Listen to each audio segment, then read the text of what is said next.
Hi everybody, it's Dr. E and I'm here with your week 13 instructional video for English 1301. I'm going to jump right into it because we have a lot of ground to cover and I want to make sure that I'm addressing any of the questions or concerns that you have for what we're going through right now. So I'm going to go right to the announcement D2L. So if you haven't, please take some time to read through this and think through what it's a lot of information to take in. That's why I wanted to go through it, but reread or read it for the first time if you haven't. So it is after a lot of consideration and discussion with colleagues and with you that I have reopened those folders for the written response assignments, and that is responses 1 and 2 to provide a space for those of you who weren't able to originally submit for whatever reason. Please note that that does come with a grade reduction just because, those people who were able to submit on time when it was originally assigned, we need to consider fairness in terms of their efforts. The new deadline is going to coincide with the writing collection deadline, which is 4/23. There's not going to be a grace period for those extensions, so just keep that in mind. I put here, understand that submitting the original responses within a number of days before the collection is due is going to mean you won't receive feedback. So one of the goals is to look at the feedback that I've offered for those assignments and make any revisions and updates so that when you turn in that writing collection, I'm going to pause for just 1 second. So when you turn in that writing collection assignment, it is your best possible foot forward. Everything is as polished as it can be. You've looked at my feedback, you've had somebody else read it, you've visited with a tutor, you've used Grammarly, you've done everything you can to get the best possible grade. But if you submit that for the first time a day before the collection is due, and I'm going back and looking at written response 1, chances are you're not going to get my feedback in time. So just let me know if you have any questions. For the writing collection, if you had already started revisions with response 3, so I understand that these changes can be a bit jarring, and some of you may have already started working well in advance of the deadline. So if you had already started working on revising your own written response 3, you may still move forward with that. It will be considered bonus credit, and it is absolutely not a requirement. But the writing collection as it stands is going to be our written response number 1. And remember, that was our writing story, so it did not have research. That was not a requirement. And even though research is a requirement in the instructions overall for the writing collection, because I've tweaked it a little bit, that first written response that's about your writing story does not need to have research. It just seems like we would be kind of forcing that at this point. But written response number 2 does have research. So just make sure that you're following the prompt. Go back because those folders are still open. You can look at the prompt and make sure that you've attended to every element. You have quotes everywhere, and you have everything you need to have the best possible revised response for that one. Okay, so I'm going to go to the content area and just offer a quick reminder that for any of the assignments, you can go to this module right here, which is syllabus, schedule, and rubrics, and you can find all the materials you may need for any particular assignment. Okay, so we have the syllabus, the schedules, but also, any of these instructions that may be useful, templates, that kind of thing. It just helps because I know we go over so much information. You have a lot of different classes. Things are located in different areas, so it just helps to review that now. I'm going to pause for just 1 second. So make sure that you're kind of going back and familiarizing yourself with some of those modules where all the information is. Look at the frequently asked questions area. Look at the student success area because there are valuable details and information there.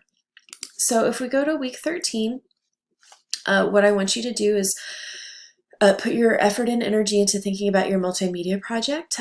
So you are going to start to create a plan, and that is going to be due this week. But I also want you to keep that that writing collection assignment in the back of your mind because we only have essentially the participation quiz on Sunday as well as your project plan on Thursday. And don't get me wrong, that's effort. You're going to have to put effort and time into preparing for both of those, but it's not the same kind of level of attention that maybe other weeks require. So put effort into the revising now. Don't leave it to the last minute. A lot of you share that if you had just given yourself a little bit more time, if you had just done some revisions and come back to it the next day, that things would have been better. So take advantage of that. Even though I know that things are getting very busy in the semester and many of you have lots of other responsibilities. So just something to think about. You're watching what will appear right here, and then when you need to, review that multimedia project video with the examples that I go over. This is the assignment guidelines for the multimedia project.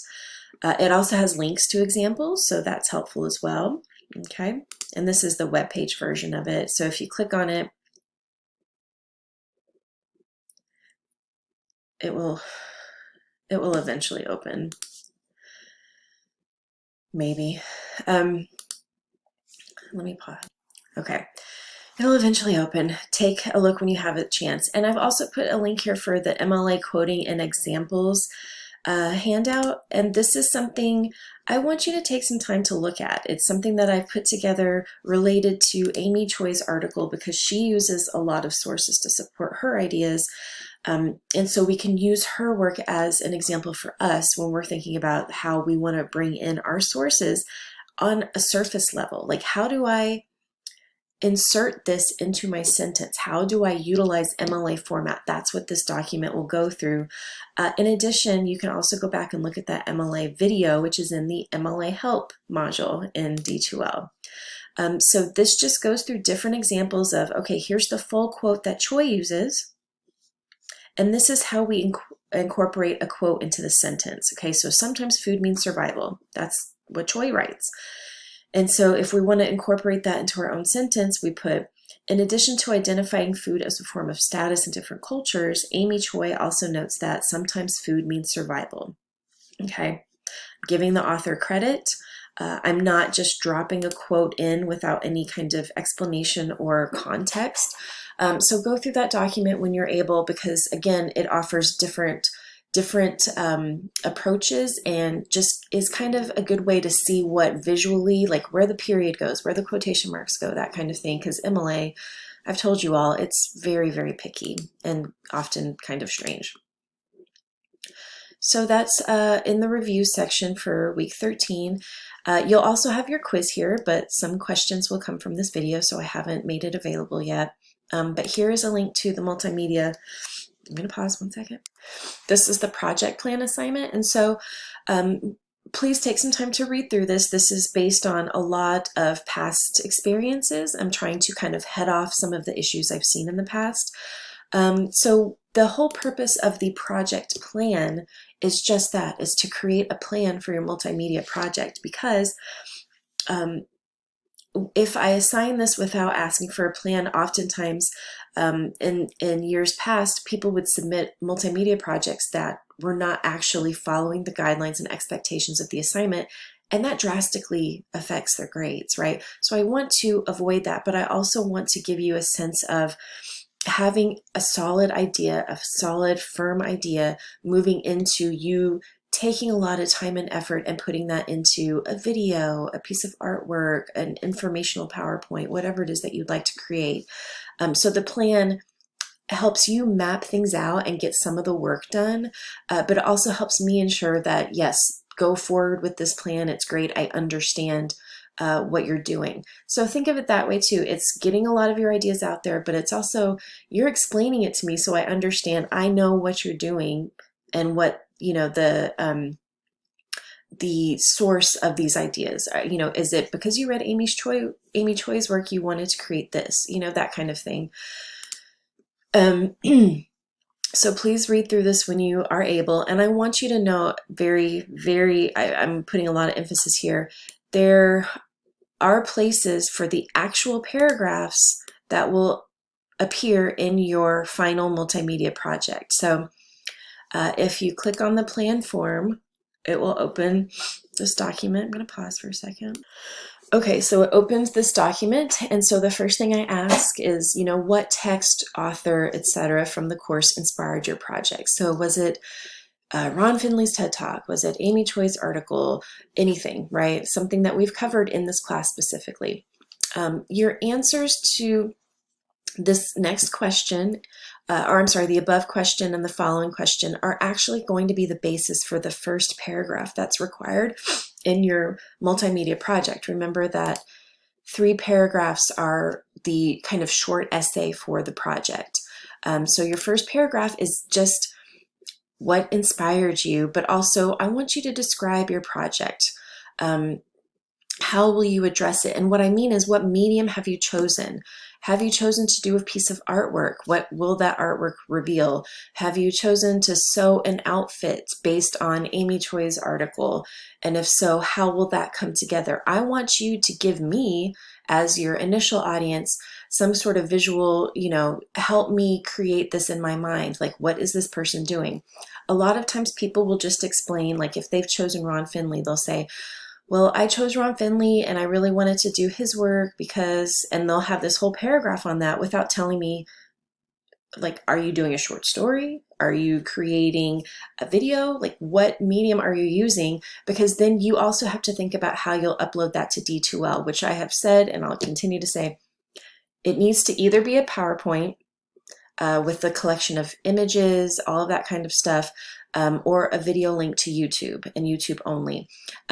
The only caveat is that it could be a PDF. It has to be in the file format that people can easily open and access. I don't want a Google Docs link. I don't want a OneNote link. Just saying. Anyhow, okay. How will you show effort? So remember that, you have to show effort in some way, which is where a PowerPoint comes in very handy, because you can show the progression of a piece of artwork. You can show the effort and revisions you put into a short story. You can show the process, right? Think of that origami example that I've shared from another class. The only kind of assignment that wouldn't require showing effort in specific ways is a video, because that video is the effort, right? You can see that it's been edited. You can see that it's, that people have put some time and effort, and it's not just somebody sitting in front of a computer talking. I mean, this takes effort, but you know what I mean. What is your timeline? And I'm really looking for specifics here. When are you going to start it? What day? What are you doing that day? Are you going to buy materials? Are you then going to put things together? When are you going to revise your paragraphs? Like, give me a timeline. And this is really for you to understand, this is the time that I need to set aside for this. And then this is a space for your complete draft of the second paragraph. And these are the requirements. Oh, I don't know why this keeps fusing these two words. Anyhow, okay, so you see that it's kind of trying to move you in the direction of having some things already done and complete in terms of the writing, because you can take this plan and take some of the information from it and put it together in those 3 paragraphs that are required for your, hold on. I don't remember what I was just saying, so I apologize. This is the worst video I think I've ever shared with y'all, but I'm sorry. We're in too deep at this point. So just make sure that you're really reading the instructions for the project plan and letting me know if you have any questions. It is in a Word document format, so in order to download it, you need to have a version of Word, so make sure, I mean, we're at the point in the semester where I hope you already do, so make sure that you're downloading, and when you save it, you need to double check that those answers are visible. So you can always save it as a PDF and upload it as a PDF, because that, essentially takes an image of the work that you've done. Okay, I originally had planned to go over another document, but I don't want to take up any more of your time than is absolutely necessary, so I'll cover that information next week. But I do want to offer a reminder that there is this MLA help module in D2L, and that's where you have some citations, I'm just saying, but also links to the Purdue Online Writing Lab, that document that I discussed about Choi, etc., etc. So thanks to everybody for all your patience and kindness. I hope that you're doing well. We are getting into really the last couple of weeks of the class, so let's finish strong, and know that I will be continuously working on the feedback for your written responses, mind map, all the stuff that you're turning in, but you can always let me know if you have any questions, or come and meet with me during office hours, whatever it is that's going to work for you. But y'all are doing such a great job. Keep it up.